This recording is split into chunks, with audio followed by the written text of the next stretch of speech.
There is a brand new Charlotte Mason curriculum that just launched this past May 2024. And spoiler alert, I wouldn't recommend it. If you want to know why, stick around.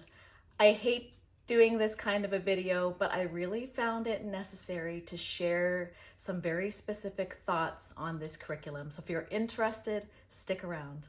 In my recent video of the best Charlotte Mason curriculum, my top 5 Charlotte Mason curriculum picks, I had a viewer comment in the comments asking me to review the Living Heritage curriculum. I had never heard of it, but I said, you know what, I'll look into it and I will, if I can, make a video sharing my thoughts on what I think about it. And so I looked it up, and at first I didn't think I was going to review it. But I came across something that I think is really important for you to know about the curriculum writer and I guess a set of belief systems that are behind the curriculum itself that might be important for some of you to know. For some of you, it might not matter. It might not be an issue, but I do feel that it will be an issue for some of you. And so it's not clear on their website. You wouldn't come across it unless you came across the video that I did. And so also, spoiler alert, you will see in the description below, I'm going to link some timestamps so you can skip ahead onto the various topics throughout when I discuss this curriculum, but I will also include a timestamp for the video clip if you just are curious as to what this curriculum writer said with her own words. I have included that below, and so you can just click ahead and take a look at the video clip. So in the first half of this video, I went through the website. I went through it with a fine-tooth comb, looking at every single website page to find out what this curriculum is all about. And so that's how I'll begin my review, just going through section by section to let you know what this curriculum is all about. So, and I have notes here in case you see me glancing down so I don't misquote or forget something from the curriculum. Living Heritage Curriculum just launched this past May 2024, I believe around the 10th to the 15th, somewhere around that. It just launched. So I don't even know how my viewer even heard about it. Maybe she heard it was coming, but it has just launched their plans. And they describe themselves as a family style, literature-based curriculum that is a Christian education curriculum. And they consider themselves all-in-one from K to 12. They cover all the subjects from grades kindergarten all the way up to 12. And their main focus is to present the truths of the Bible in a discipleship way and incorporate the truth and beauty of the Bible throughout all of their curriculum and all of their books. They really say that they are a very teacher-friendly curriculum as well, so which means that it's not very teacher-intensive. There's very little work for the teacher to do in the curriculum. Now, that part of it I can't see, but that is what they are claiming to be. The creator of this curriculum is a woman by the name of Becky Aniol. She is a pastor's wife. She homeschools her own children. She has 4. And she also says she has a PhD in Christian education. She is the sole curriculum creator. However, she says that she has consulted with other homeschooling families and Christian publishing companies. So how she says she makes herself distinct from all other curriculum out there, other Christian curriculum as well as secular, is that she does not cater to postmodern and woke ideology. That is something that she feels she has seen a lot of in the Christian curriculum companies, and she wanted to create something that was not woke. She desires to make clear the beauty and truth of the Bible and how it is very different from the secular world and really everything else around us. They also take a young earth creationist stance, if that's something of importance to you. And they also desire to keep things simple for families so that homeschooling is not a stressful time. So in my opinion, these all sound like excellent, wonderful goals. I read this and I've had no issues with any of it. I think that her goals are true. Whether or not so many other curriculum out there are in fact woke is another issue. But she does want to make things, does not want to bow the knee to woke ideology, which I think is an excellent goal to have.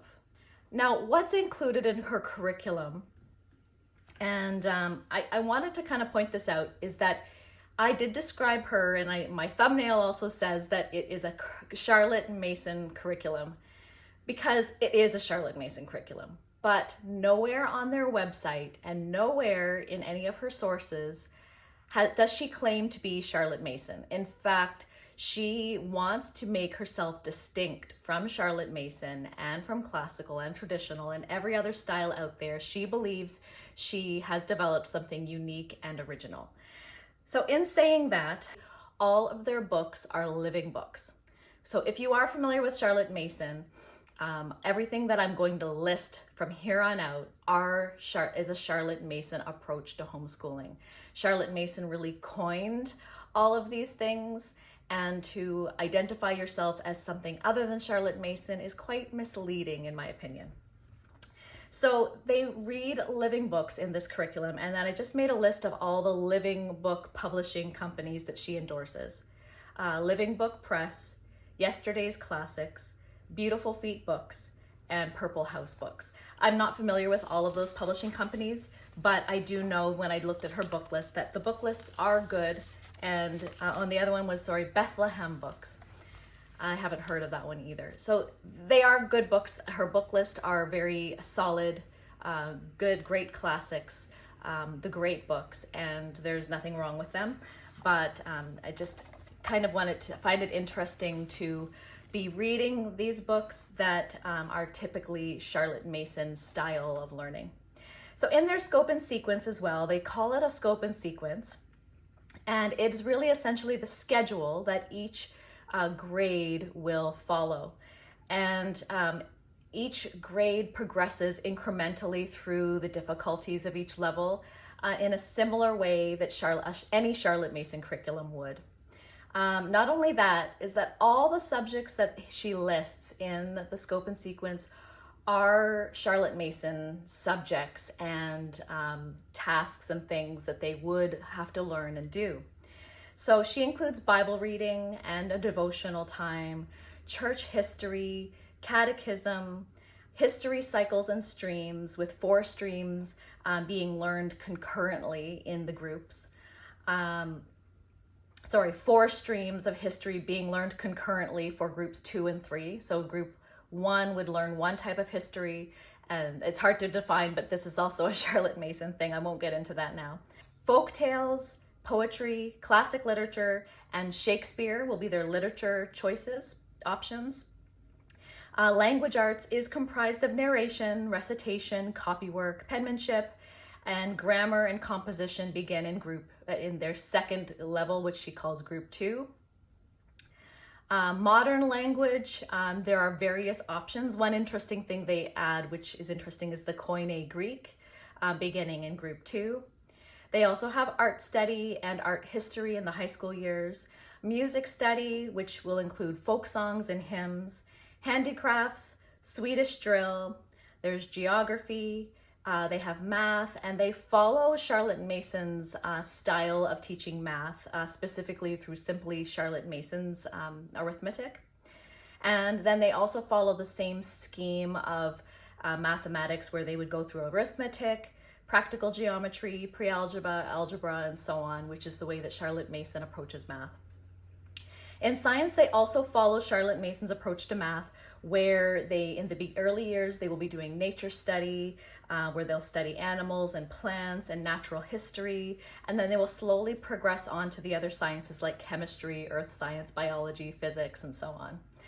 And then in group 3, they do a high school science, but they are still following a Charlotte Mason approach to science, which is through, what is that company called? The Sabbath Mood Sciences, which is a Charlotte Mason curriculum writer.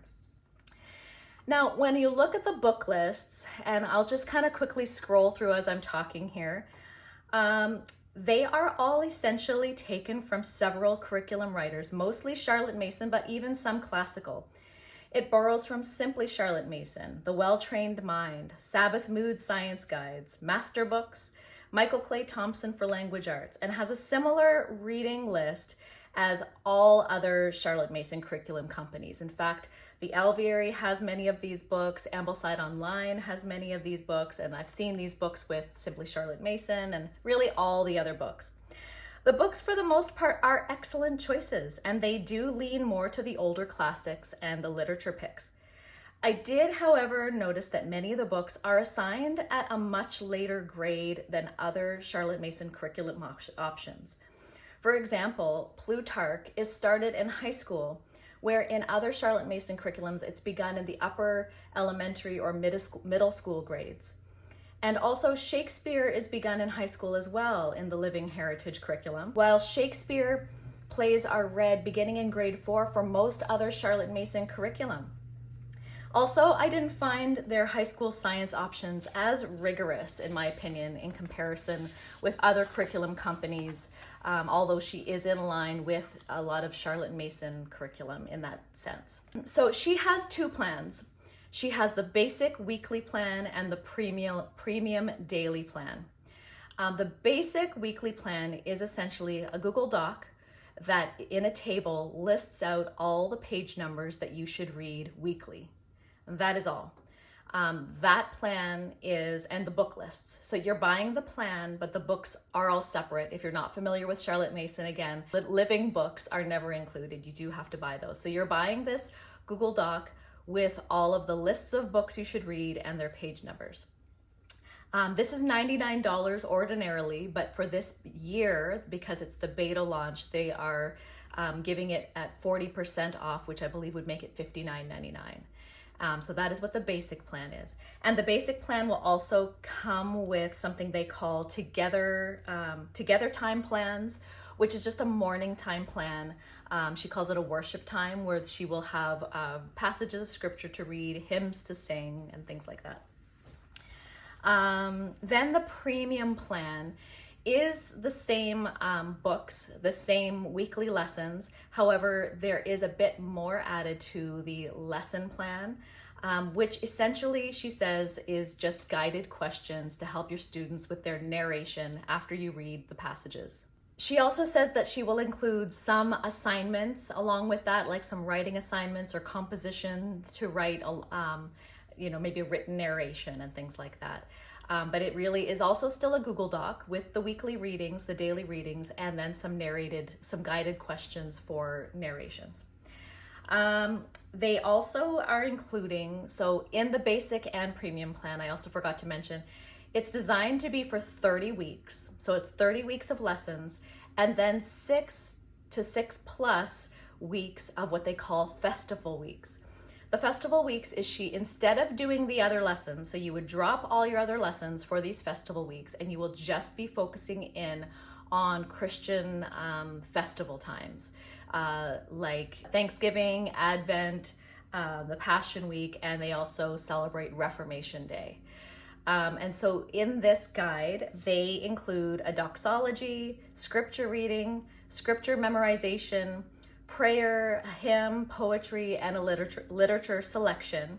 And each one lasts for a certain number of days, depending on the festival itself.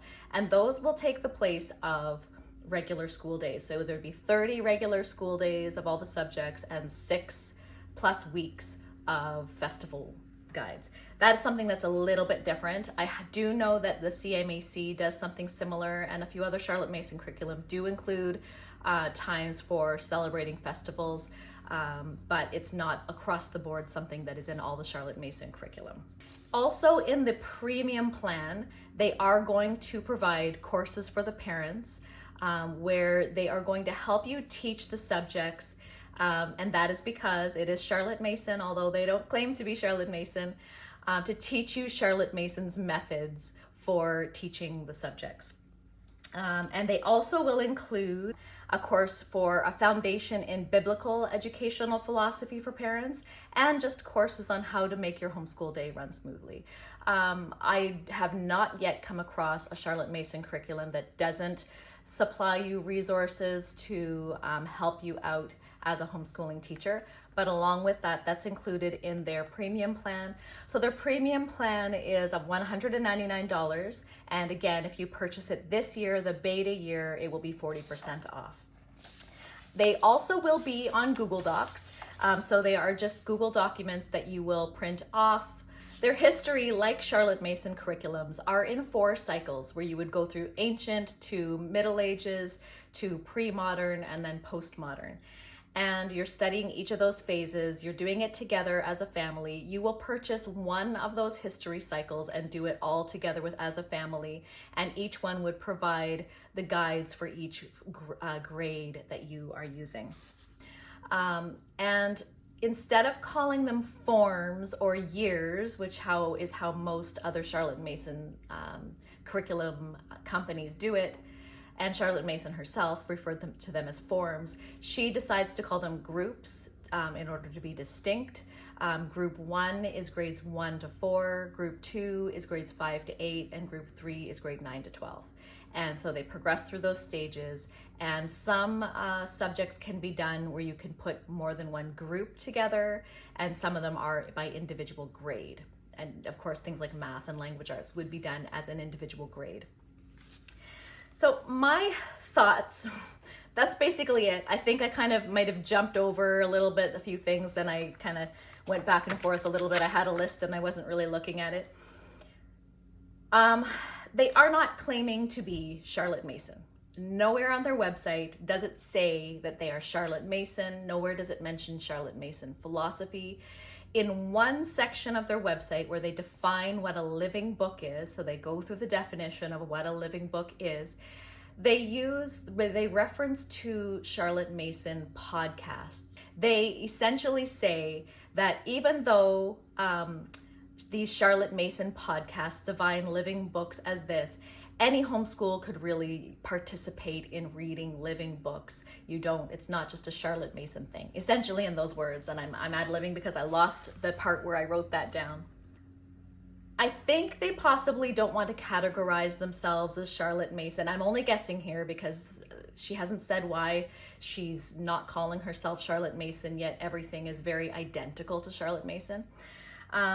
I think it's because maybe she doesn't want to be exclusive and she wants anyone to want to participate in her curriculum and not feel that they are identifying as a particular style of homeschooling, although they will be quite surprised when they find out that it is Charlotte Mason. And the other reason why I think that they might not be wanting to identify as Charlotte Mason, it might because, and this is a bit more of a misleading thing, is because she mentions in her video that I'll refer to later on that she's trying to distance herself and make herself distinct from all other Charlotte Mason curriculum, and that she truly believes that she has developed something unique and original. And so to me, it seems that she's not labeling herself as Charlotte Mason because she is distinct and unique. However, you really need to give credit where credit belongs, and Charlotte Mason, to say that you are a Charlotte Mason curriculum doesn't say that you're not creating something great on your own, that you're not putting your own work and effort into it, but her ideas are the foundation for the curriculum itself. So I have 3 sort of main observations, or I might even just say criticisms of this company. First of all, I've said many times in a lot of videos that when you have a single person creating a curriculum, it's just not going to be as well thought out as when you have a team of people. When you have a team of people who are putting their heads together to pick out book lists, to really run ideas off of and making sure that you're covering all the bases, and that, I mean, everybody has different gifts and talents to provide, and one person really just can't do it all. And so I just don't think that a curriculum provided by one person is necessarily going to be the best curriculum. Also, from what I can see, I scrolled through the books there, you can go back and see for yourself again, is that these books are all borrowed from other people's lists. I mean, anyone could really put together a curriculum, select all the same book lists, write down a few page numbers and sell it. Unfortunately, I hate to say that. I mean, it's crossed my mind, be like, that's something I could do, it's easy, but there really needs to be a bit more. I mean, Ambleside Online is already free. You could just already go with that excellent curriculum, and it is absolutely free, and you don't have to spend extra money on it. and a lot of the books are public domain, and so you can just access them online for free as well. The other thing is that her book lists are not at the same level of challenge as other Charlotte Mason classical curriculum.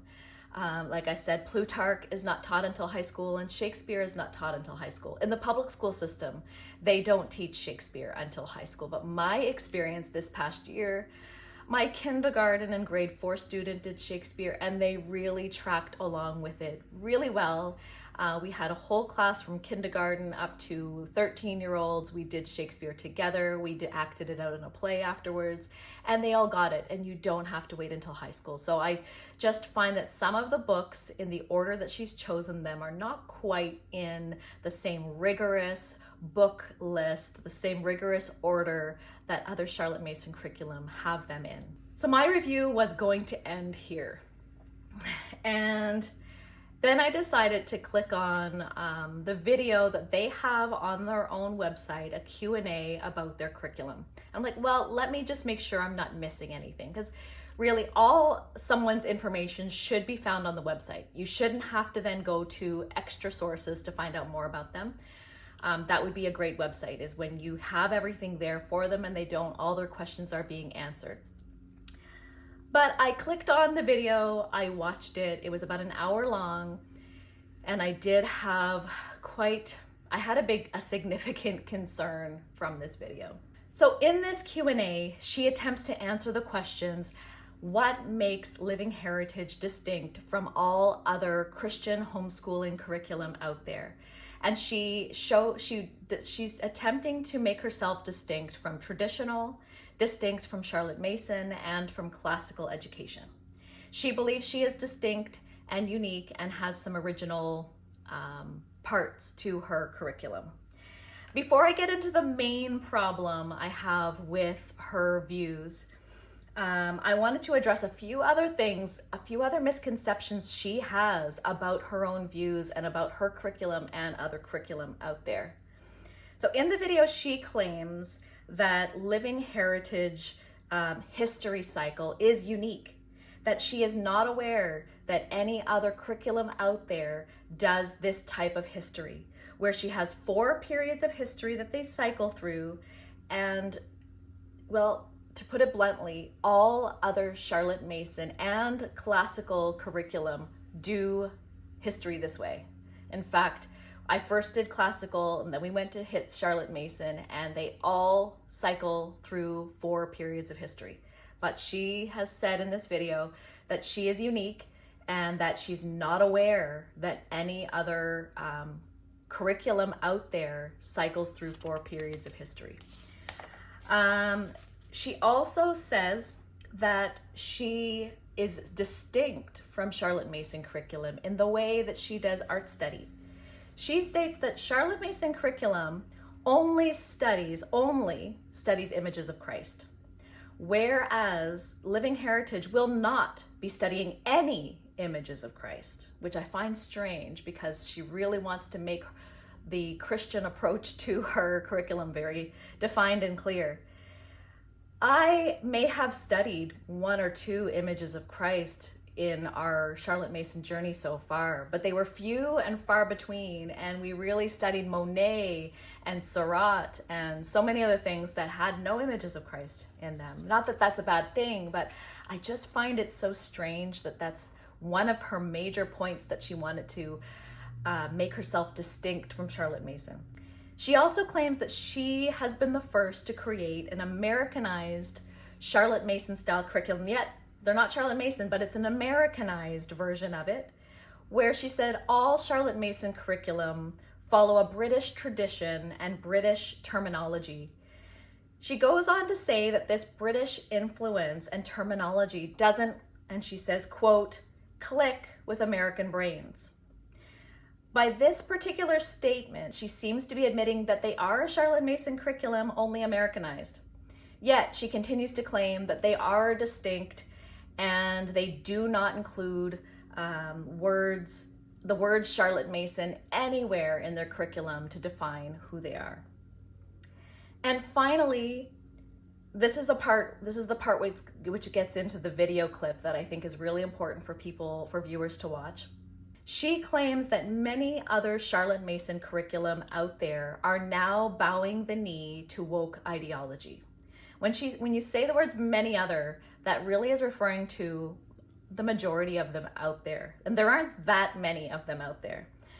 I'm gonna play you a clip now, and these are her words, these are her thoughts, and this is how she defines woke, which I think is really important for you to pay close attention to, because woke ideology is something that we shouldn't bow to. We should not live according to woke ideology and postmodern thought. But what she thinks is woke is not what I would define as woke. So just take a look at this clip. So there are other Charlotte Mason curricula out there, and I have a lot of respect for the women that have put those together and sacrificed their time to do that. So what's going to make this different from those? And that is a question we've gotten a number of times. Is first of all, um, unfortunately, a lot of Charlotte Mason curricula, and this is also true of classical and of traditional as well, but a lot of Charlotte Mason curricula have really um, bowed to woke ideology and are really downgrading the book selections based on um, wanting the children to be able to see themselves as mirrors and windows into, they choose books based on race, to be honest. So that is not something we're going to do here. We are not choosing books to be woke. We are choosing the best books. Choosing books based on skin color is racist. So um, we want to make sure that the books that your children are reading are the very best books that have been written throughout time, and so that is one distinctive that we just want to be unapologetic about not being woke with this curriculum. I feel so passionately about this that I participated in a project last summer, the statement on education and culture. I'd encourage you to check that out. But this curriculum endorses everything in that statement. We looked to scripture and what does scripture say about what education is and how we should be facing it in this current cultural climate.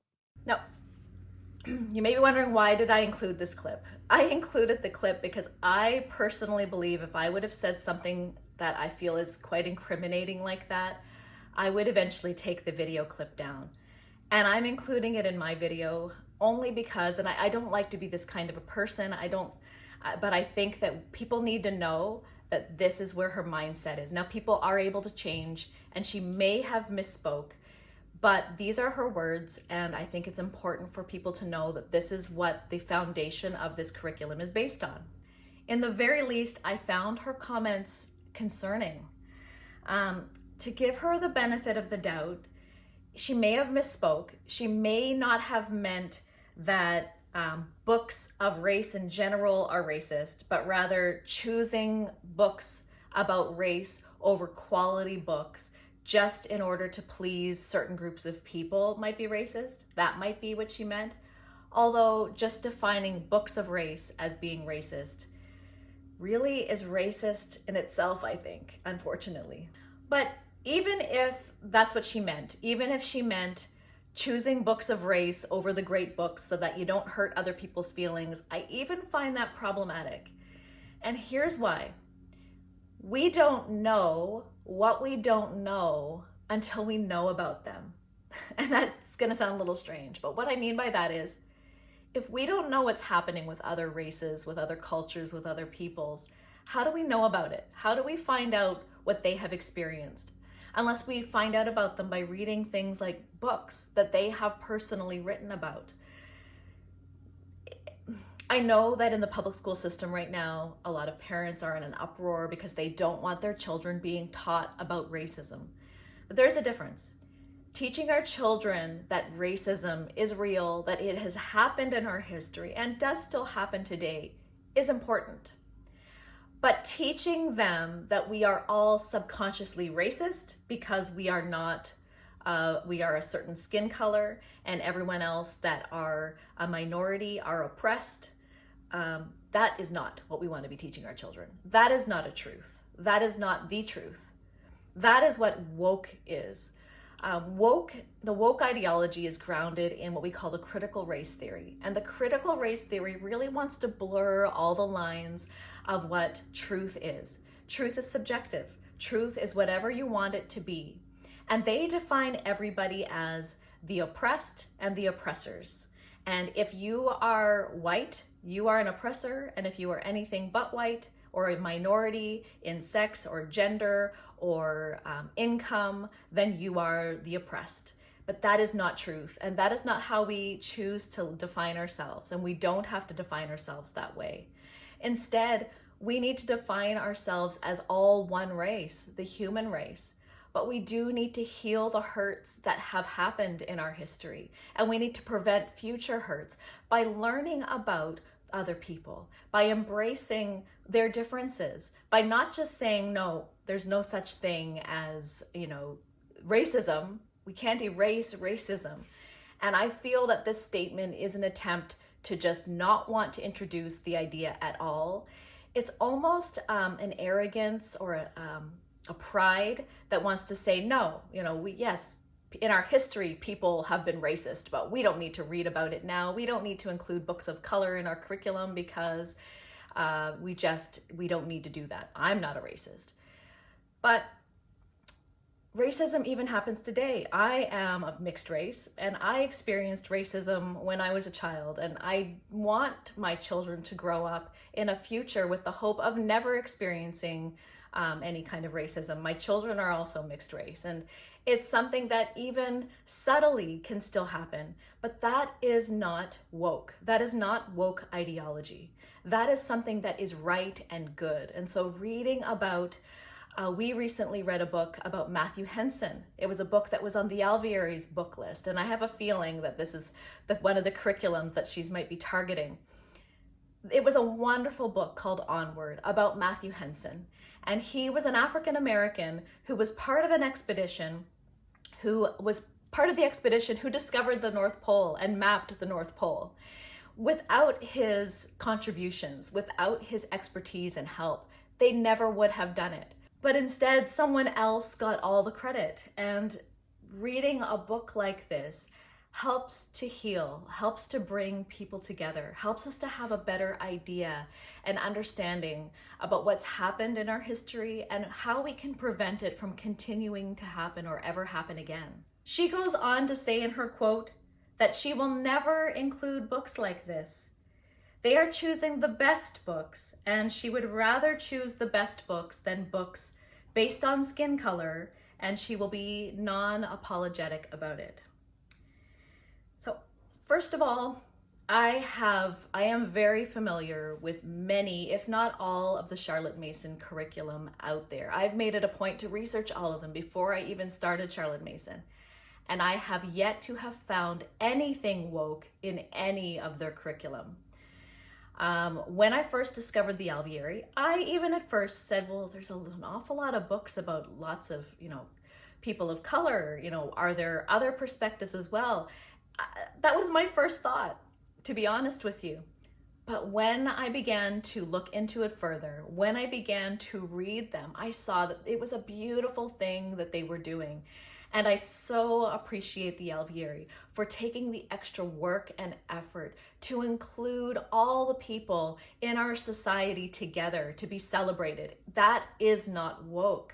To exclude people because you're afraid that you will be called a racist, that's fear. That's just fear preventing you from wanting to expand and go outside of your comfort zone. Not only is she accusing her real competition, Charlotte Mason curriculum, of being woke, she's really accusing them of being racist.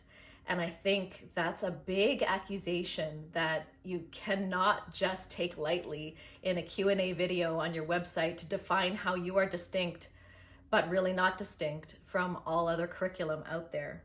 I wanted to also include another little video clip here. I recently heard a Christian apologist named Alisa Childers say this. Just take a listen to her quote. So take the phrase white privilege. You can define that in 100 different ways. Obviously, in our country, there have been injustices toward African Americans, and with slavery and the Jim Crow laws, and there are still the effects of those things happening. So in that sense, white people did have privileges that other people didn't have. And I think it's okay to acknowledge that. We don't have to be afraid to acknowledge that and even grieve with the experiences of our brothers and sisters of color who have had a different experience than we have had in life. And I think I would urge us to resist tribalism on this. There is a recently a far right movement that are almost becoming as extreme as the woke ideology on the far left. And people are calling them the woke right. I've been seeing that a little bit out there in some of the Christian apologists podcasts and things that I listen to. That seems to be something that's happening out there on Twitter, the Twitterverse. I'm not part of that. But they are really doing an equal wrong, because they're continuing to divide people. They're continuing to say, in the far right, anything that does not have a Christian perspective, anything that doesn't have the Christian stamp of approval on it, that is not included in the Bible somehow, is wrong. But that's not true. The world is secular. We live in it, but not everything in the world is wrong. Not everything in it is sinful. We can participate together as a human race and not be participating in sin. We can embrace others around us and love them and not condone what their lifestyles are if they're wrong, but we can still love one another and be together and be united. And that's how God intended us to live. Anyway, I'm going to get off my soapbox now, but this just really got me riled up when I heard this, and I wanted to share it, and I hope you can see the passion behind my rant. I didn't mean to get up here and rant for this homeschooling video, but when you need to look behind the curtain to see who is creating a curriculum, I think it's really important to see that. And I got a chance to catch a glimpse of that, and I thought it was important to share it with my viewers. The great books are still the great books, and we should definitely read those great books. But adding in other books to those great books is a really good thing. It's a great idea to learn about things outside of what we know. Learn about people that are different from us. Learn about cultures. Learn about religions. Learn about them, not to accept their religions, not to change what we know as the foundational truth in the Bible, but so that we can love and know others. So, my final thoughts on this curriculum: I really find it quite misleading and even dishonest that they are not including Charlotte Mason anywhere in their curriculum, and that the purpose of the video was really to show how they are distinct from Charlotte Mason and all other curriculum out there, and that they are somehow quite unique. Now, of course, if I were a curriculum writer, I'd want people to buy my curriculum, and I'd want to sort of shine and show how I'm different. Why should you choose me? So of course, that's all about selling yourself. But you can't sell yourself with dishonesty, and you do need to give Charlotte Mason credit where it is due. So I don't find that as something that is in keeping with honesty. However, I believe that at some point you probably will add Charlotte Mason to the website. Just I would do that, because that just makes you fully open and honest with what your approach is going to be in your curriculum. All that being said, none of what I said you may find issue with. And she also mentioned in her video, so if you are from a Reformed background, or you are, a conservative Christian, and you align yourself with all of these things, then it seems well put together. It is just like really every other Charlotte Mason curriculum out there, with all the same book lists, although Ambleside Online is already free. The lesson plans look like they might be similar to something that the Alveary offers, which is great, and there will be resources to help you. Again, it is only one person, so I wonder, at some point she may add other people to her team, but at the moment it's just herself. And it could be for you if those things are not concerning to you. The other thing just to mention is because it just launched, I would just warn you that anything brand new always has lots of kinks to be worked out, and so you just may be aware that there might be some kinks and things that have to work itself out over the beginning time of a new business. But if you find that you might be interested in looking into it, there is no judgment here. It would be nice for people to do their research well and know what other curriculum are out there and really know what they are all about. The Alveary is a wonderful Charlotte Mason curriculum, and in no way are they bowing the knee to woke ideology. As a user, and I know many thousands of other users that use them, would not be using it if they found that it was woke. But that's all I have for you. I'm so sorry for this big long rant. I hope that you learned something from this. I do not plan on calling out other curriculum in the future. I did not like having to do this at all, but I did find it necessary. I hope that I was on the right path. I did pray about it. But I thank you so much for watching. If you're interested in finding out about more curriculum and curriculum that we use in our homeschool, subscribe, like this video, and I will see you in the next one. Bye.